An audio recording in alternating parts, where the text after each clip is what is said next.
Hi, I'm Mr. Mendoza. Today, I'm going to read a fairy tale about the princess and the frog. Hopefully, you enjoy this reading.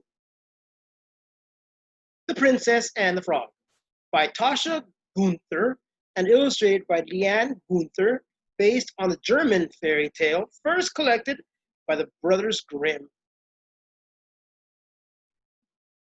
There was once a princess. She was not an ordinary princess, however.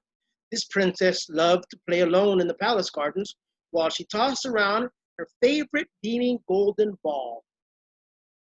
Now, the problem with playing alone was that no one was ever there to catch the ball if she tossed it too high in the air. One day, as she was running around lilies and daisies and hedges and roses, she tossed her ball higher in the air than she ever had before. Splash! Her beautiful golden ball had plopped right into a small pond nearby. She ran over to the pond and watched sadly as the golden sphere sank deeper and deeper into the water. The princess looked down at her dress. She was wearing her favorite golden dress. The sparkles and gems on the front of the brilliant gown were rare, and she was afraid that if she entered the water, she would destroy her outfit. Frustrated with her situation, the princess began to cry. Suddenly, the princess heard a strange noise coming from the middle of the water. Hop, hop. Do you know how to swim? Asked the small frog. Hop. The princess looked up and scrunched her face up at the sight of the green creature sitting on the lily pad. I do, she replied. Well, why don't you come on in? He asked. I don't want to spoil my beautiful gold dress, the princess replied, rolling her eyes at the frog. Well, I suppose I could get it for you, the frog started. You can? Oh, please do, she cried. But before he jumped into the water, the frog turned to her and asked, what will you give me in return for grabbing your golden ball? Oh, you can have anything you desire, the princess replied, impatient to be playing again. What I would like is a friend, that's all. A friend to spend time with, to eat supper with, to read for me, to sleep beside me, and to kiss me good night, the frog said. Anything, anything, the princess cried. And with that, the small green frog hopped into the water and retrieved the princess's gold ball. The minute he handed it over, the girl ran around, giggling and tossing her beloved ball up in the air. She had completely forgotten all about the frog. At supper, the girl was seated at the table with her father, the king. Before either of them could take a bite, there came a small knock at the door. The king got up and walked to open it. Hop, hop, hop, in walked the small green frog.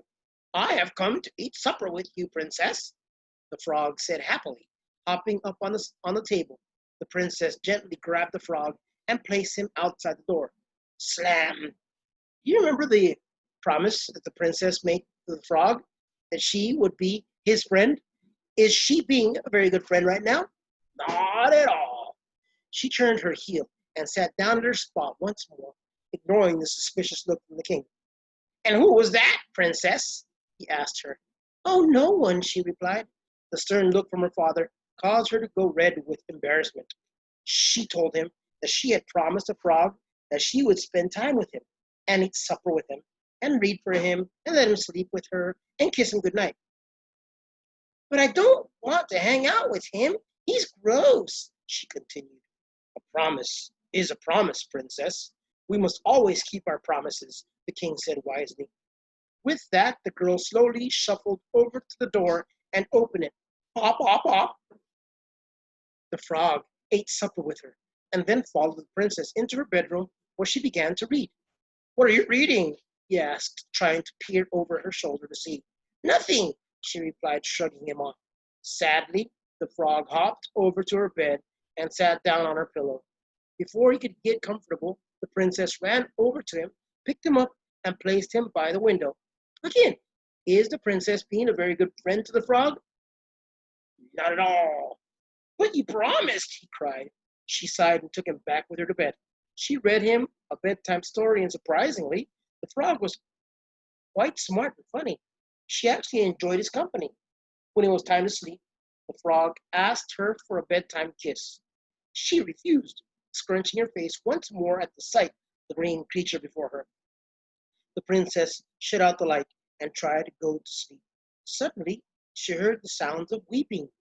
She turned the light back on to see the frog beside her, wiping tears from his face, eyes, wiping tears from his eyes. She was hit with a wave of guilt for making the poor frog cry. She tucked him in bed beside her and kissed him gently. Whoosh! All of a sudden, small green frog transformed into a handsome young prince right before her eyes. She jumped back from the bed in surprise. The prince informed her that an evil witch had put a spell on him, and only a kiss could turn him back to his original state. It just so happened that the princess was the first one to break the spell. Forever after, the prince and princess were able to play together in the palace gardens. The princess was happier than ever to have a playmate, and whenever she accidentally threw the ball too high in the air, she was ecstatic to have a companion to go and fetch it for her. The end. It's amazing how sometimes we can feel lonely, and there could be a friend right around the corner, just waiting for us, just like this princess. She had a friend in the frog, but she didn't realize it until she gave him that time. Interesting. But promises are promises, and we must always keep our promises. I hope that you enjoyed this reading of The Princess and the Frog. Please look for some more. If you like fairy tales, just type in the search term fairy tales, and guess what? I'm sure you'll find a lot of fairy tales on YouTube or any other site. Thank you.